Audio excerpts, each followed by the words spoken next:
India ने arm force की fire power और कॉम्बैट कैपेबिलिटी बूस्ट करने के लॉन्ग टर्म प्लान के अंडर 31 मार्च को एंड होने वाले फिजिकल ईयर से पहले फाइटर्स, सबमरीन, हेलीकॉप्टर्स और आर्टिलरी गन के लिए at least 4 mega defence deal sign करने का प्लान कर रही है, जिनकी collective worth 1.5 lakh crore rupees से ज्यादा होगी। डिफेंस सोर्स के अकॉर्डिंग सबसे पहले फ्रांस के साथ 26 रफाल मरीन फाइटर जेट्स की डायरेक्ट एक्विजिशन के लिए अराउंड 63,000 करोड़ रुपीस का कॉन्ट्रैक्ट होगा, जो indigenous aircraft carrier INS Vikrant के डेक से ऑपरेट होगी। सोर्स के अकॉर्डिंग नेवी के लिए 22 single seat marine time jet और 4 ट्विन सीट ट्रेनर के साथ साथ वेपन, सिमुलेटर, क्रू ट्रेनिंग और 5 साल परफॉर्मेंस बेस्ड लॉजिस्टिक सपोर्ट के साथ साथ इंडियन एयरफोर्स में पहले से शामिल 36 रफाल के लिए स्पेयर के डील को अब prime minister led cabinet committee on security CCS से फाइनल अप्रूवल मिली है। फ्रांस के साथ एक other major deal 38,000 crore rupees की होगी, जिसमें 3 additional Scorpion diesel electric submarine खरीदी जाएगी,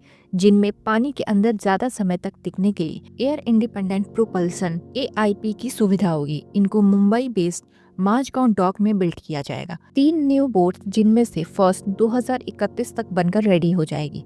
उसके बाद एक साल के अंतराल पर 2 और होंगी। MDL में 30,000 करोड़ रुपीस से ज्यादा के प्रोजेक्ट 75 के अंडर ऑलरेडी बिल्ड ये स्कॉर्पियन या कलवारी क्लास सबमरीन भी शामिल हो जाएगी। 6 सबमरीन वाकशीर को गाइडेड मिसाइल डिस्ट्रॉयर सूरत और स्टेल्थ फ्रिगेट नीलगिरी के साथ 15 जनवरी को प्राइम मिनिस्टर नरेंद्र मोदी द्वारा कमीशन किया गया है। सोर्स के अकॉर्डिंग इस मंथ के एंड होने से पहले CCS द्वारा रफाल डील को क्लियरेंस देने की पॉसिबिलिटी है और उसके तुरंत बाद स्कॉर्पियन डील को क्लियर किया जाएगा। संयोग से PM मोदी 11 और 12 फरवरी को आर्टिफिशियल इंटेलिजेंस समिट के लिए फ्रांस विजिट करने वाले हैं। बाकी 2 मेगा डील 156 इंडिजीनियस प्रचंड लाइट कॉम्बैक्ट हेलीकॉप्टर के लिए है, जिनकी कॉस्ट अराउंड 53,000 करोड़ रुपीस है। 307 indigenous advance tone artillery gun system ATASG के लिए है, जिनकी कॉस्ट 8500 करोड़ रुपीस है। 156 न्यू प्रचंड हेलीकॉप्टर 90 आर्मी के लिए और 66 इंडियन एयरफोर्स के लिए, जो सियाचिन ग्लेशियर और ईस्टर्न लद्दाख जैसे हाई एल्टीट्यूड एरिया में ऑफेंसिव ऑपरेशन के लिए केपेबल है, हिंदुस्तान एरोमेटिक लिमिटेड द्वारा मैन्युफैक्चर किए जाएंगे। वे 2022 में sign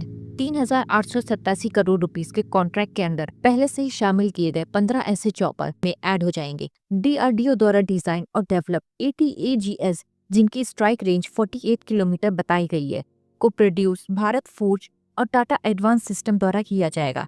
Bharat forge L1 lowest bidder बनकर उभर रहा है। यह 60% गन मैन्युफैक्चर करेगा, जबकि टाटा बाकी के 40% प्रोड्यूस करेगा। फ्यूचर में 307 ATAGS का ऑर्डर इंक्रीज करने की पॉसिबिलिटी है, क्योंकि आर्मी 1,580 ऐसी गन की टोटल रिक्वायरमेंट के लिए मोस्ट एडवांस वर्जन इंडक्ट करने का प्लान कर रही है। सोर्स के अकॉर्डिंग एम इस फिजिकल ईयर में सभी चारों डील को साइन करना है, प्रोक्योरमेंट टाइमलाइन को फर्दर कट डाउन करने, प्रोसेस को स्ट्रीमलाइन करने और सभी को इक्वल अपॉर्चुनिटीज प्रोवाइड करने के लिए डिफेंस एक्विजिशन प्रोसीजर 2020 को रिवाइज करने का काम चल रहा है। नवंबर में DRDO ने अनाउंस किया था कि guided Pinaka multi barrel rocket system ने provisional staff quantitative requirement PSQR validation trial के पार्ट के रूप में फ्लाइट टेस्ट सक्सेसफुली कंप्लीट कर लिया, जिससे शामिल होने का रास्ता साफ हो गया है। इससे पिनाका की रेंज 75 किलोमीटर से अधिक हो गई है। Indian army currently 4 Pinaka regiment operate करती है और 6 और रेजिमेंट का ऑर्डर दिया जा रहा है। पिनाका MK1 की रेंज 38 किलोमीटर है, लेकिन इसके several extended range version develop किए जा रहे हैं और इवेंचुअली इसकी रेंज 120 किलोमीटर और इससे अधिक एक्सटेंड करने का प्लान है। पिनाका के अलावा आर्मी के पास 5 ग्रैंड और 3 स्मर्श रॉकेट भी है, जिनमें से बाद वाले की रेंज 90 किलोमीटर है। दोनों सिस्टम रशिया ओरिजिन है। अपनी रेंज को सक्सेसफुली एनहांस करने से इंडिजीनियस पिनाका आर्मी की long range rocket artillery backbone बन सकता है, जो ग्रेटर डिस्टेंस तक प्रिसाइज स्ट्राइक करने में कैपेबल है।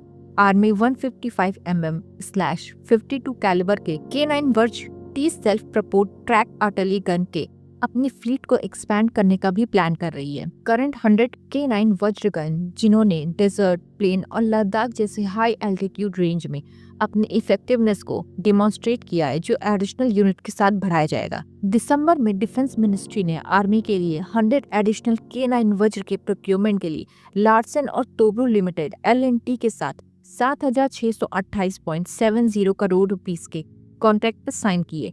गन का manufacture South Korean defence major Hanwha defence licence के अंडर किया जाएगा, जो ऑलरेडी कंप्लीटेड 100 गन्स के लिए इनिशियल कॉन्ट्रैक्ट को एक्सटेंड करता है। उस टाइम सोर्स ने कंफर्म किया था कि कॉन्ट्रैक्ट K9 वज आर्टिलरी गन की 5 रेजिमेंट्स या 100 यूनिट्स के लिए था। एक self propelled track artillery gun एक आर्मर्ड वेपन सिस्टम है जो ट्रैक पर चलती है और डिफरेंट टेरेन में मूव कर सकती है और लार्ज कैलिबर के सेल्स फायर कर सकती है।